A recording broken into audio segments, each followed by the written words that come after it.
Most men will never realize that the words she remembers longest are almost never the ones he thought were impressive. He said something kind, something thoughtful. He put effort into it, and she smiled, nodded, and somewhere behind her eyes, the light stayed the same. Nothing shifted. He felt it. He just did not know why.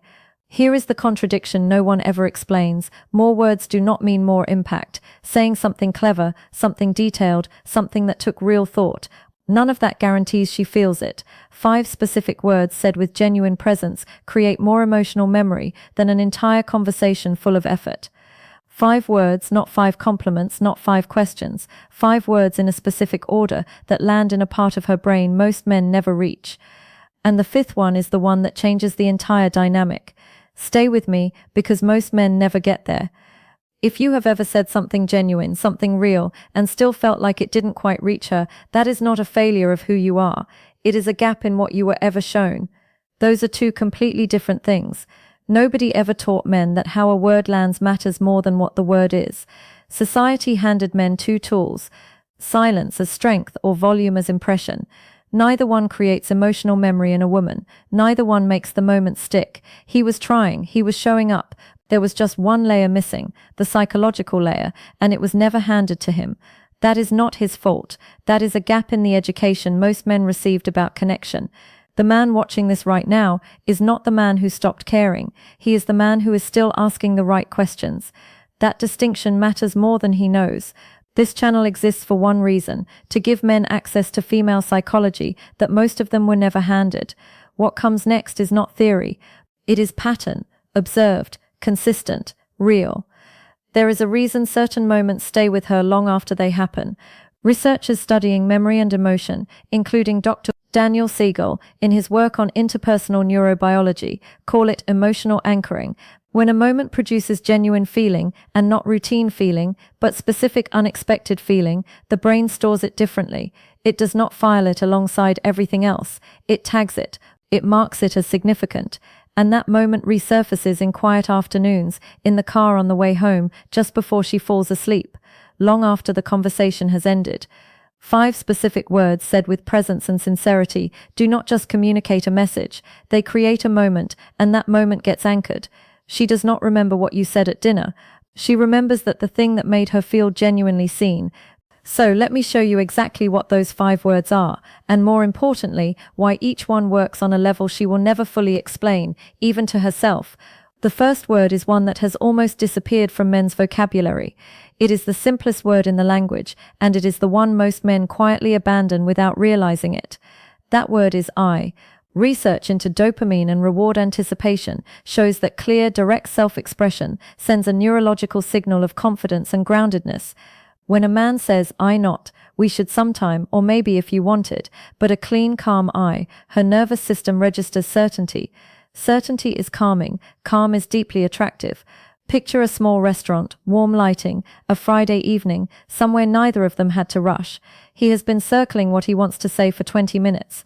Finally, quietly he says, "I think about our conversations when I am not with you." Not do you ever think about think, not.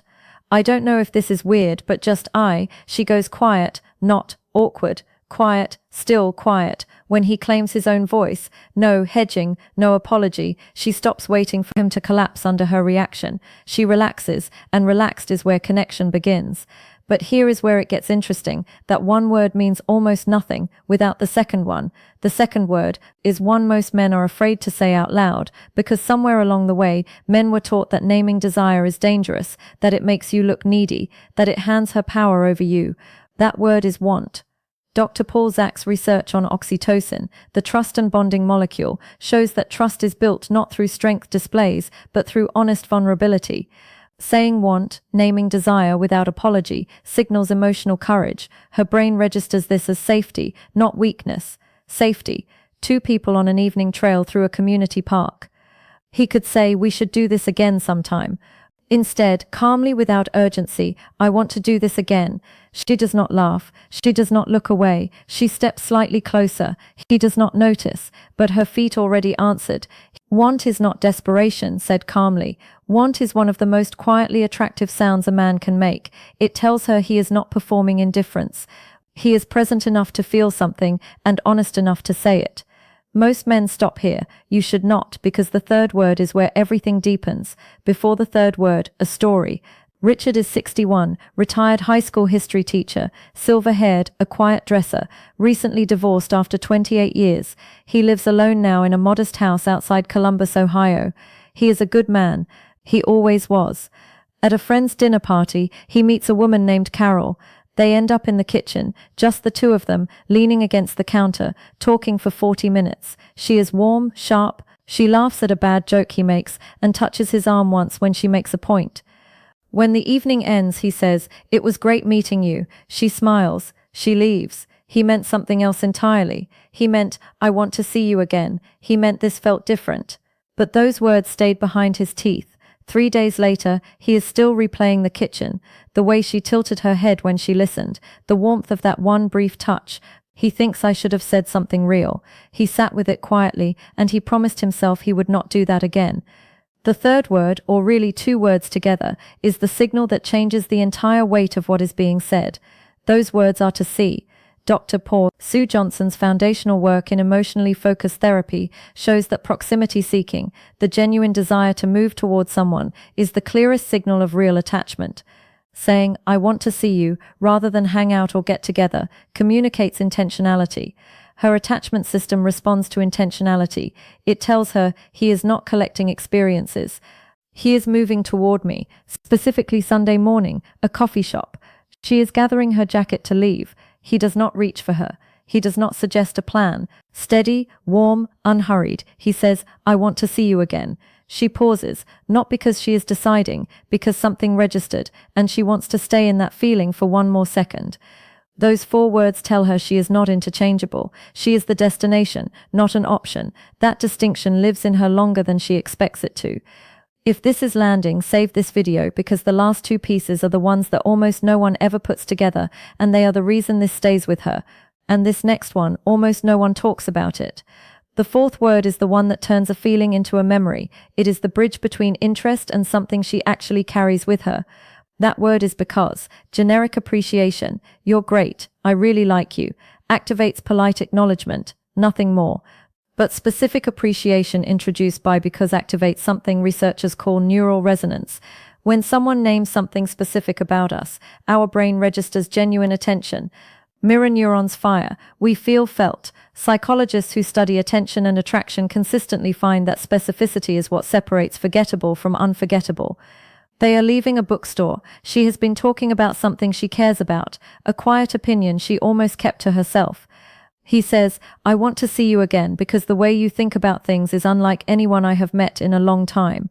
She does not roll her eyes. She looks at him differently. Not dramatically, just differently, because proves he was listening, not performing listening, actually listening. That is rarer than he knows, and she knows exactly how rare it is. And now the final one, the one that changes everything. The 5th word cannot be faked. That is precisely why it works. It is not a single word. It is the specific truth he noticed about her. Her calm, her honesty, the way she listens, the way she sees people, whatever is real and true and observed. Dr. Kellner's research on emotional safety shows that the deepest feelings of being truly seen come not from what is said, but from the sense that someone has actually witnessed us. When the final piece of this phrase is a specific observed quality, it cannot be manufactured. Either he noticed it or he didn't. She knows the difference immediately. Her nervous system knows before her mind does. An evening walk, late light. He is not rushing to fill the silence. When he finally speaks, the full 5 words land together naturally.